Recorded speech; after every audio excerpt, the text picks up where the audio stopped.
하나님 아버지, 오늘 제가 하나님의 말씀을 읽고 묵상할 때 필요한 영의 양식을 주시기 위해 성령님께서 이 시간에 함께해 주시길 간구합니다. 예수님 이름으로 기도합니다. 아멘. 오늘 우리에게 주시는 하나님의 말씀입니다. 여호와께서 애굽 땅에서 모세와 아론에게 일러 말씀하시되 이 달을 너희에게 달의 시작 곧 해의 첫 달이 되게 하고 너희는 이스라엘 온 회중에게 말하여 이르라.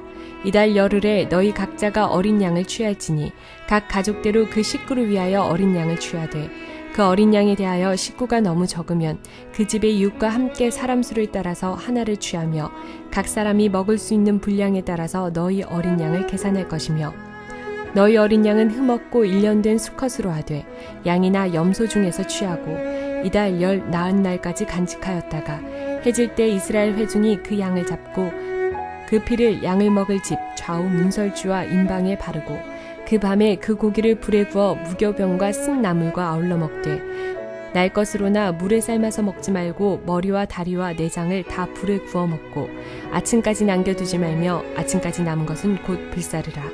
너희는 그것을 이렇게 먹을지니 허리에 띠를 띠고 발에 신을 신고 손에 지팡이를 잡고 급히 먹으라.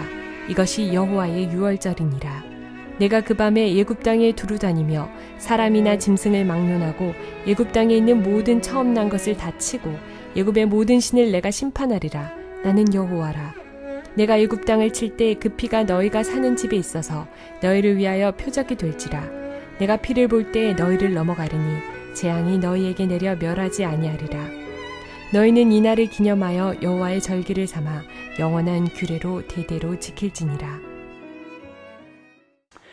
사랑하는 성도 여러분, 평안하셨습니까? 오늘도 주님께서 주시는 말씀을 통하여 은혜로운 하루를 살아가시기 바랍니다.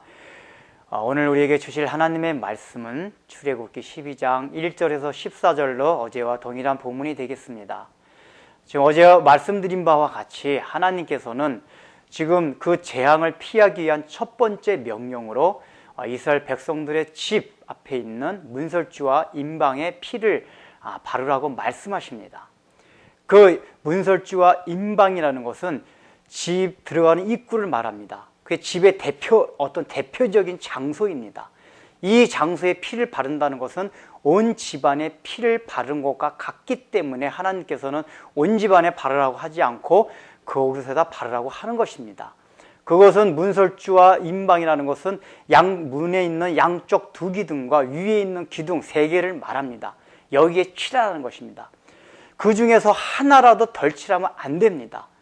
새 하나님이 명령하신 문설주 두 개의 기둥과 위에 임방 기둥 하나 세 개 다 칠해야지만이 하나님께서 주는 재앙이 피해가게 되어 있었습니다. 그래서 이스라엘 백성들은 그대로 순종해서 그 세 곳에다 다 양의 피를 바름으로써 그 재앙을 피해갈 수 있었습니다. 여러분, 이것이 무엇을 의미합니까? 우리는 이것을 잘 압니다. 예수 그리스도의 피를 통해서 구원받는 사실을 잘 압니다. 그런데 중요한 것은 예수 그리스도의 피가 우리에게 적용되는 것이 어디입니까? 우리 사람에게 가장 중요한 것, 사람에게 대표적인 장소, 그 사람을 나타내는 특징이 어디에 있습니까? 그것은 우리의 인격입니다. 즉 예수 그리스도께서 흘리신 피를 우리의 인격에다 바르라는 것입니다. 근데 인격이 무엇을 말합니까? 참 재미난 것은 우리 인격이 가지고 있는 요소도 세 가지로 되어 있다는 것입니다. 여러분들이 잘 알듯이 지성과 감성과 의지 세 가지 요소가 우리 인격의 요소들입니다. 중요한 것은 하나님께서는 이 인격의 세 가지 요소 모두에다가 예수 그리스도의 피를 바르라고 합니다. 그래야지만이 온전한 구원을 이룰 수 있다는 것입니다. 재앙이 피해갈 수 있다는 것입니다. 그런데 여러분 어떻습니까? 우리가 예수를 믿는다고 할 때 우리는 전 인격적인 차원에서 믿음을 말하지 않습니다. 오늘날 우리가 이신칭의 교리를 많이 말합니다. 맞습니다. 우리는 믿음으로써 구원을 받습니다. 그런데 중요한 것은 그 믿음이 무엇인지에 대해서 우리가 자세히 알려고 하지 않습니다. 우리는 대충 지식적으로 동의하면 예수 믿는 것으로 생각합니다. 그러나 야고보 사도가 뭐라고 말했습니까? 너희가 하나님이 살아계신 줄 믿느냐? 하나님이 우주 만물을 지으신 줄 믿느냐? 옳도다. 그러나 귀신들도 하나님이 우주 만물을 지으고 살아계심을 믿고 떠느니라 라고 야고보 사도가 말합니다. 귀신들도 하나님에 대한 지식이 있습니다. 하나님이 창조라는 걸 믿습니다. 예수 그리스도가 인간 때문에 피를 흘려 돌아가신 것을 귀신들도 믿습니다. 그런데 구원받는 믿음과 무엇이 틀립니까? 그들의 믿음은 지식적인 믿음입니다. 그런데 오늘날 우리의 믿음 가운데 이렇게 지성으로만 가진 믿음이 많이 있다는 것입니다. 또 어떤 경우에는 감성만으로 믿는 믿음이 있습니다.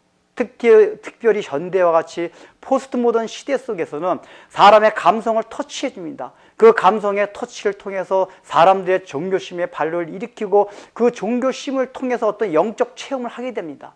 그런데 우리는 그것을 내가 믿음으로 들어온 것으로 착각하는 경우가 너무나도 많이 있다는 것입니다. 하나님께서 원하시는 것은 전 인격의 요소인 지성과 감성과 의지 모두 예수 그리스도의 피를 바르라고 하는 것입니다. 지성에다만 바르면 안 되고 감성에다만 바르면 안 되고 의지에다만 바르면 안 됩니다. 어떤 사람은 또 의지에다만 바릅니다.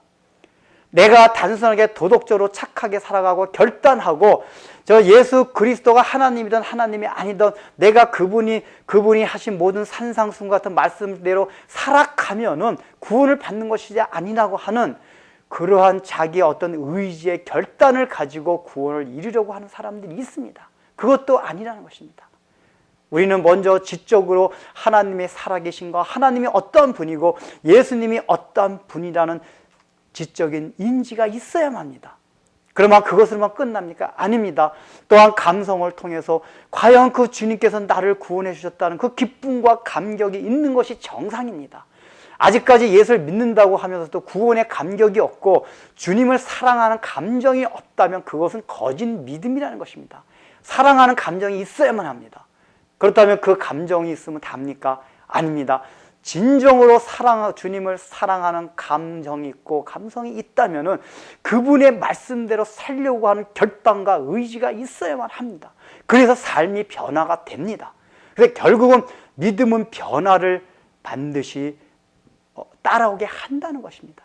믿음과 행동이 바로 서로 표리가 부동한 것이 아니라는 것입니다. 근데 우리는 너무나 이신칭의 교리를 왜곡해가지고 그저 믿음은 구원받는다는 것을 지식적인 믿음이나 감성적인 믿음으로 국한시켜서 말하는 것이 너무나 많이 있습니다. 그것이 오늘날 이렇게 기독교를 부패시키는 요인이 되고 있는 것입니다.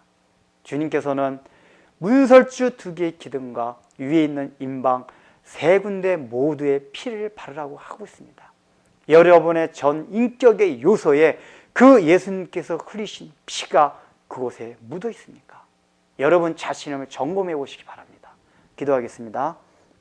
하나님 아버지, 우리는 오늘날 이신칭의 교리로 인해서 그저 지식적인 믿음 또는 감성적인 믿음, 의의적인 믿음 있는 것을 가지고 내가 그저 구원받는 믿음으로 착각하고 사는 때가 얼마나 많은지 모릅니다.